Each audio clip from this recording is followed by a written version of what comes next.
नमस्कार, सच्ची रिपोर्ट में आपका स्वागत है। मैं हूं आपके साथ निहारिका सिंह नागर। आइए नजर डालते हैं आज की महत्वपूर्ण खबरों पर। बिजनौर की नगीना लोकसभा क्षेत्र के नेहटौर में इंडिया गठबंधन प्रत्याशी मनोज कुमार की चुनावी सभा को संबोधित करने पहुंचे उत्तर प्रदेश के पूर्व मुख्यमंत्री व सपा राष्ट्रीय अध्यक्ष अखिलेश यादव कार्यक्रम में पहुंचे, पर मंच मौजूद इंडिया गठबंधन कार्यकर्ताओं व पदाधिकारियों द्वारा अखिलेश यादव का फूल मालाओं से स्वागत किया। कार्यक्रम में पहुंचे पूर्व मुख्यमंत्री अखिलेश यादव ने नगीना सुरक्षित लोकसभा सीट से प्रत्याशी मनोज कुमार के हक में वोट की अपील की। दरअसल बिजनौर में 19 अप्रैल को पहले चरण का मतदान होना है। पश्चिमी यूपी में नगीना लोकसभा सीट काफी अहम मानी जाती है। आज यूपी के पूर्व मुख्यमंत्री अखिलेश यादव नगीना लोकसभा सीट से घोषित प्रत्याशी पूर्व जज मनोज कुमार हक में वोट की अपील करने कस्बा नेहटौर के जैन इंटर कॉलेज के मैदान में पहुंचे। अखिलेश को सुनने के लिए दूर दराज से जन सैलाब उमड़ पड़ा।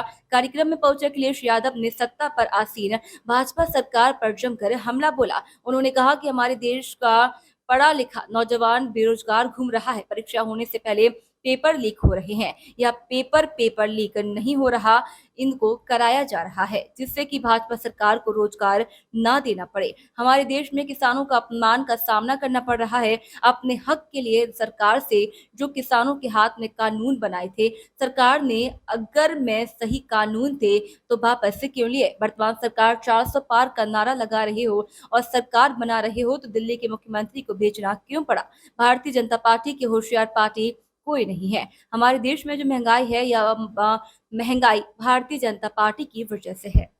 वहीं इसी दौरान नगीना विधायक मनोज पारस, नजीबाबाद विधायक हाजी तस्लीम अहमद, चांदपुर विधायक स्वामी ओमेवेश, किरतपुर नगर पालिका अध्यक्ष अब्दुल मन्नान, पूर्व विधायक नईम उल हसन, सपा जिला अध्यक्ष अनिल यादव एवं समस्त इंडिया गठबंधन कार्यकर्ता आदि पदाधिकारीगण मौजूद रहे।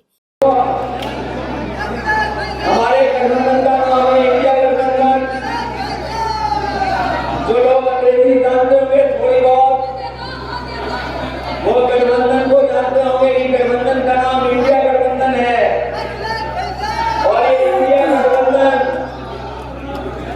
INDIA है।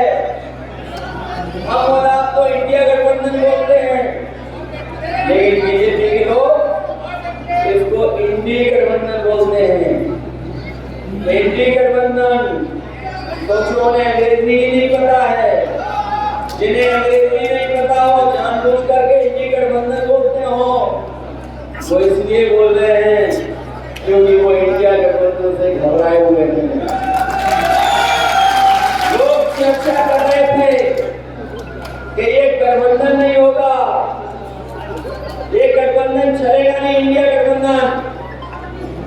लोग लखनऊ से लेकर के दिल्ली और दिल्ली से लेकर के पटना तक लोग इस बात की चिंता कर रहे थे कि ये इंडिया गठबंधन बन पाएगा कि नहीं बन पाएगा।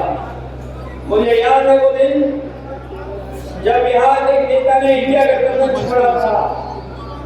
उस समय पूरे देश की प्रेस से लेकर के राजनीतिक दल ये चर्चा करने लगे थे कि इंडिया गठबंधन नहीं चलेगा। उसी दिन उसी रात समाजवादी पार्टी ने फैसला लिया और कहा कि उत्तर प्रदेश के गठबंधन में अगर हमें ज्यादा भी सीट देनी पड़ेगी तो हम सीट देंगे, लेकिन अपने इंडिया गठबंधन को बचाने का काम करेंगे। अगर देश की राजनीति में इंडिया गठबंधन को अगर किसी ने बचाया और इसको आगे ले जाने का काम कर रही तो वो समाजवादी पार्टी है। और मैं जानता हूँ यहाँ पर बहुत सारे ऐसे लोग हैं जो ये चाहते थे कि इंडिया गठबंधन बन जाए, और इंडिया गठबंधन बन जाएगा तो हम भारतीय जनता पार्टी का मुकाबला करेंगे। इसलिए हम आपसे निवेदन अपील करने आए हैं, ये कांग्रेस पार्टी और समाजवादी पार्टी और हमारी आम आदमी पार्टी, ये सब हम लोग साथ आ गए और साथ इसलिए आ गए हैं क्योंकि हमें और आपको मिलकर के संविधान बचाना है। हमें और आपको मिलकर के लोकतंत्र बचाना है। और ये लोकतंत्र संविधान तभी बचेगा जब आपका एक एक वोट इस गठबंधन के पक्ष में पड़ेगा। और मुझे पूरा भरोसा है कि हमारे समाजवादी पार्टी और इंडिया प्रत्याशी जो अपनी बहुत महत्वपूर्ण नौकरी छोड़ करके आए हैं, जो जज थे, जो एक अधिकारी थे, उन्हें उस कुर्सी पे बैठ के भी बहुत फैसले करने का मौका मिलता, न्याय दिलाने का मौका मिलता, लेकिन उन्होंने उस कुर्सी को छोड़ दिया और उन्होंने कहा कि इस अदालत से जो मैं न्याय दिला रहा हूँ वो शायद सब लोगों को न्याय नहीं मिल पा रहा है, हमारे आम लोगों को न्याय नहीं मिल पा रहा, हमारे गरीबों को न्याय नहीं मिल पा रहा, हमारे नौजवानों के अधिकार, नौकरी और उन्हें न्याय नहीं मिल पा रहा। इन्होंने अपनी जज की नौकरी जो अभी 17-18 साल और बची थी उसको छोड़ करके आपकी अदालत बनाने का काम किया है और मुझे भरोसा है इनकी मदद करने का काम करेंगे, इनका सहयोग करने का काम करेंगे और इसलिए सहयोग करने की जरूरत है क्योंकि हमारी न केवल हमारे आपके बीच की जो खाना खाना है, भाईचारा है, उस पर ही अटैक कर रहे हैं, बल्कि हमारे देश की सीमाएं भी असुरक्षित हैं। यहाँ पर नौजवान होंगे जो फौज की वर्दी पहन करके देश की रक्षा करना चाहते हैं, लेकिन इस सरकार ने दबाव ने आधी अधूरी नौकरी करने का मौका दिया। जो हमारी पक्की वर्दी वाली नौकरी थी, इस सरकार ने एक कानून से उसको बदल दिया। कोई नहीं सोचता था कि अभी भी जैसी व्यवस्था लागू हो जाएगी, लेकिन पार्लियामेंट से उन्होंने कानून पास कर करके जो हमारे नौजवानों को वर्दी पहन करके पक्की नौकरी करने का मौका मिलता था, उस नौकरी को छीन करके 4 साल की नौकरी कर दी। सोचो आप, अगर 4 साल की नौजवान नौकरी करेगा फौज में, तो क्या चीन जैसे देश का हम लोग मुकाबला कर पाएंगे? जो लोग कहते हैं कि हमारे सीमाएं सुरक्षित हैं, मैं उनसे कहना चाहता हूँ कि हमारे देश के जवान जो फौज के थे, उन्होंने चीन से लड़ करके रिजांगला का जो मेमोरियल बना था, उनकी याद में था, वो एक जाकर के फौज ने वहां पर बनाया था। लोग जाते थे अपने जवानों को और उन्होंने जो अपनी जान निछावर कर दी, उसके सम्मान देने का काम करते थे। लेकिन इन बीजेपी की सरकार में वो मेमोरियल भी रिजांगला वाला चाइना के लोगों ने छीन लिया, तोड़ दिया। क्या ये सच्चाई नहीं है?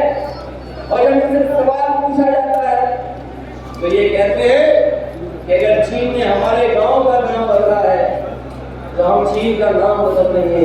बताओ हमें कोई क्या चीन के नाम बदलने से हमारी वो जमीन जो छीन ली वो बात नहीं। इसलिए हम आपसे कहना चाहते हैं, ये चुनाव केवल हमारे आपके भविष्य का नहीं है, बल्कि देश के भविष्य का भी चुनाव है। देश का लोकतंत्र बचेगा कि नहीं बचेगा, इसका चुनाव है। बाबा साहब भीमराव अम्बेडकर जी का दिया हुआ संविधान वो बचेगा कि नहीं बचेगा, इस बात का चुनाव है। इसलिए हम आपसे अपील करना चाहते हैं, जहां समाजवादी पार्टी लड़ाई में है, मजबूती के साथ पूरे उत्तर प्रदेश में मुकाबला कर रही है, जहां पर समाजवादी पार्टी के साथ खड़े लोग हैं, हमें भरोसा है कि आप लोग भी नगीना वालों और बिजनौर के लोग समाजवादी पार्टी के साथ खड़े होकर के। मुनीश उपाध्याय की